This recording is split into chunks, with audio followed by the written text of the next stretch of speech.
Assalamualaikum warahmatullahi wabarakatuh. Kembali lagi dengan saya Ahmad Kris Mukhtar. Pada kali ini kita membahas mengenai perencanaan sistematis dan evaluasi usaha. Baik, yang pertama yaitu need analysis atau analisis kebutuhan.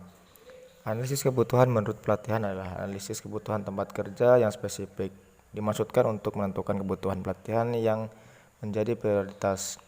Analisis tersebut dapat juga dipahami sebagai sebuah investigasi sistem dan komprehensif tentang berbagai masalah dengan tujuan agar perusahaan dapat mengetahui apakah masalah tersebut perlu dipecahkan melalui program pelatihan atau tidak, dan bagaimana pelatihan yang tepat. Adapun tujuan dari analisis kebutuhan yaitu mengidentifikasi data apa dan proses apa yang dibutuhkan dalam sistem baru. Yang kedua yaitu menentukan kebutuhan fungsional dan kebutuhan non-fungsional sistem baru. Yang ketiga, membuat rencana bisnis sistem dalam bahasa yang mudah dipahami oleh manajer.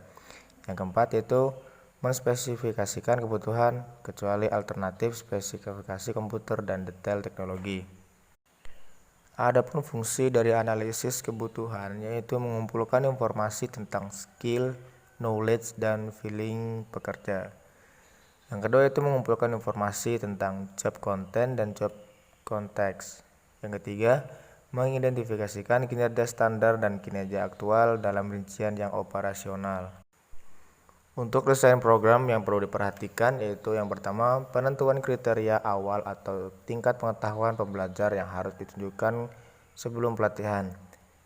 Yang kedua yaitu mengembangkan sasaran pelatihan untuk setiap tugas yang diberikan. Yang ketiga, mengidentifikasi struktur dan langkah pelatihan yang dibutuhkan untuk melakukan penugasan, mulai dari yang terendah sampai yang tertinggi. Yang keempat yaitu berdasarkan alokasi waktu yang disediakan pada pelatihan. Tentukan kisaran beberapa lama penyampaian program pelatihan sesuai dengan kecepatan struktur, format pelatihan, dan moda pemberian pelatihan sesuai dengan isi dan tampilan program. Yang kelima, jika dimungkinkan lakukan presentasi mini mengenai program pelatihan agar diperoleh gambaran apakah program sudah dapat memvalidasi sasaran pelatihan. Yang keenam yaitu lakukan tinjauan terhadap biaya implementasi dan evaluasi upaya dikerjakan serta jadwal yang ditetapkan. Yang selanjutnya yaitu perencanaan bisnis. Pendekatan manajemen kesempatan merupakan cara pendekatan yang populer karena mudah dipahami dan implementasinya dapat disesuaikan untuk menjawab perubahan kondisi. Yaitu yang pertama yaitu pendekatan perencanaan titik awal. Pendekatan perencanaan titik awal berdasarkan pencapaian tujuan pengembangan yang diperlukan sebuah perusahaan baru dari awal melalui reformulasi strategi. Langkah pada setiap tahapan yang penting diselesaikan sebelum melangkah ke tahap berikutnya, dan semua tahap terikat dalam satu kesatuan rencana strategi yang utuh. Pendekatan titik awal memiliki 3 manfaat utama, yaitu penggunaan titik awal yang praktis dan logis. Yang kedua, terhindar dari kesalahan yang fatal karena kegagalan dalam mempertimbangkan bagian penting dari rencana. Yang ketiga yaitu metodologi untuk perencanaan kembali didasarkan pada umpan balik berkesinambungan dari lingkungan. Baik, pembahasan yang selanjutnya yaitu evaluasi usaha. Rencana bisnis harus mempertimbangkan kebutuhan-kebutuhan secara semua pembaca atau evaluator yang potensial dan harus mencerminkan kekuatan dari manajemen dan karyawan, produk atau jasa, dan sumber-sumber yang tersedia. Terdapat banyak cara yang berbeda untuk menyampaikan sebuah rencana bisnis yang berkualitas. Fungsi evaluasi yang pertama yaitu mengetahui posisi usaha. Hal ini termasuk dalam target positioning usaha.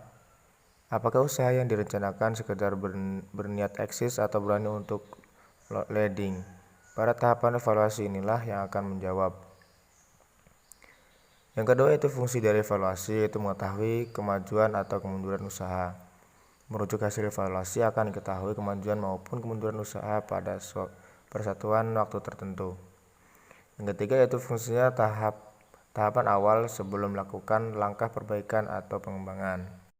Yang keempat yaitu menetapkan target usaha berikutnya.